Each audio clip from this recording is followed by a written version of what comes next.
like a joke, honestly, like someone from a booth was just like staying there laughing and you know, like, oh, let's see. From that night I kissed, I never goodbye. Don't blame it on the sunshine, don't blame it on the moonlight, don't blame it on the good times, blame it on the... Let me be honest with you right now. What happened in Madrid was not just a tennis result. It was a moment that the tennis world had been quietly waiting for, whether people want to admit it or not. Aryna Sabalenka lost to Hailey Baptiste in the quarterfinals of the Madrid Open. And yes, that alone would have been a major story. But then something happened that completely swallowed every headline. Eala and Victoria Mboko were caught on camera dancing after Sabalenka's loss. And in that single moment, a celebration between two young players cracked open one of the most uncomfortable conversations women's tennis has seen in years. So before you make up your mind about who was right and who was wrong here, stay with me. Because this story runs much deeper than a dance, and if you think you already know the full picture, I promise you, you do not. Sabalenka is genuinely one of the most powerful players ever to hold a racket. Nobody is taking that away from her. Her game is relentless, her presence on court is intimidating, and what she has achieved at the top of the sport is real and earned.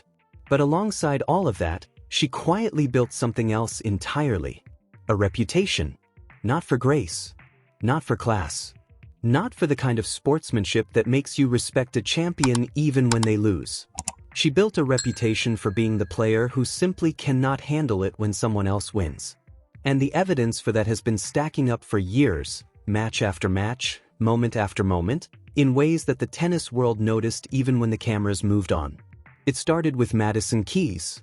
When Keys beat Sabalenka in the US Open final, most people expected the usual post-match acknowledgement.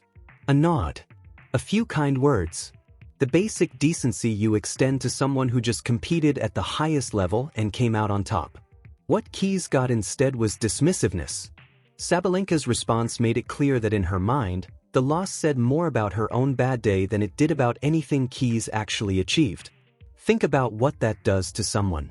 You fight through one of the most pressure-filled matches of your career, you win a Grand Slam, and the player across the net cannot bring herself to say you deserved it. That was the beginning of a pattern. Now here is where it gets even more interesting, so pay attention. Because then came Coco Gauff. When Gauff beat Sabalenka at the French Open, the entire tennis world leaned in to see how Sabalenka would respond. Gauff is young, she is talented, and she had just claimed one of the biggest titles in the sport. What did Sabalenka say? Essentially, she did not lose because Gauff was better. She lost because she played badly. Read that again. She could not bring herself to acknowledge that Coco Gauff, a generational talent who had worked for every single point she ever earned, had simply outplayed her on that day. That is not competitive spirit. That is arrogance dressed up in press conference language. And the worst part? It kept happening. At the WTA finals, when Elena Rybakina won, cameras caught Sabalenka making what were widely described as racially directed remarks toward Rybakina. There was no ambiguity, no editing, no way to spin it.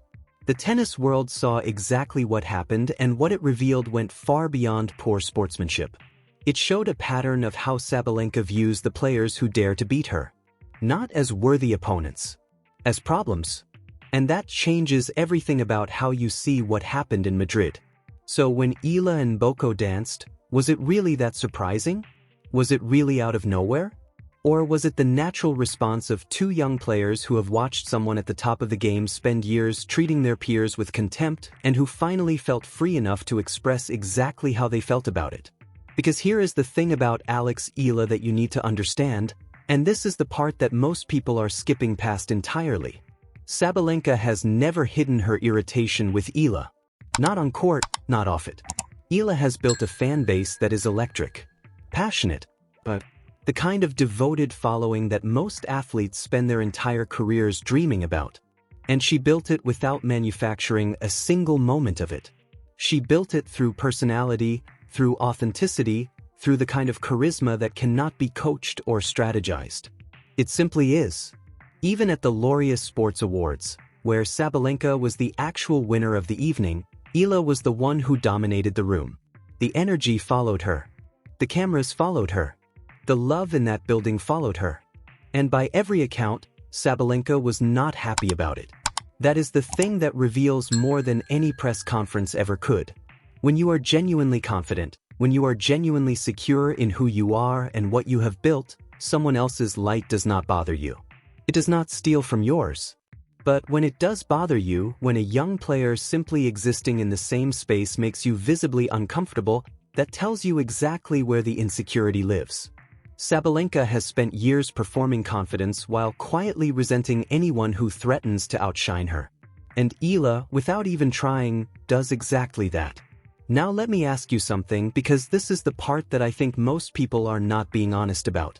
When Coco Gauff and Serena Williams danced together after Gauff beat Sabalenka in the US Open, that video played in the stadium. The whole crowd saw it. And Sabalenka's reaction was not calm, it was not composed, it was something closer to devastation with fury underneath it. She could not stand to watch others celebrate at her expense. Even though celebrating at other people's expense had been her operating mode for years. So when Eala and Mboko danced in Madrid, this was not a new story. It was the same story finally answering itself. And while all of this is unfolding, here is what Eala is actually doing with her career. She is in Italy for the Italian Open, and the reception she is getting from the crowd there is extraordinary. People are lining up for her. Stadiums are filling in the early rounds just to catch a glimpse of what she is becoming. She plays tennis in a way that makes you feel something. She reminds you of why you sat down to watch in the first place. Even Coco Gauff, who has absolutely no obligation to focus on anyone other than herself and her own journey, has gone out of her way to publicly praise Eala and express genuine support for what she is building. That is what real respect looks like between competitors. That is the version of tennis that the sport should be celebrating. And that contrast is the entire story in one sentence. One player spent years tearing others down every time she lost, and another player has spent that exact same time earning real love from fans and real admiration from the people she competes alongside. And now the tennis world is watching to see which legacy actually lasts. Sabalenka still has time to change the narrative. She is an extraordinary player, and there is no reason her legacy has to be defined by the bitterness and the lack of grace. But that would require something she has rarely shown. The willingness to look in the mirror and be honest about what she sees. Because ranking number one is not a permanent condition. Titles do not erase what people remember about how you treated others. And the thing about investing years into cutting people down is that eventually the table turns, and when it does, do not be surprised if the room does not rush to comfort you. Eala and Mboko danced.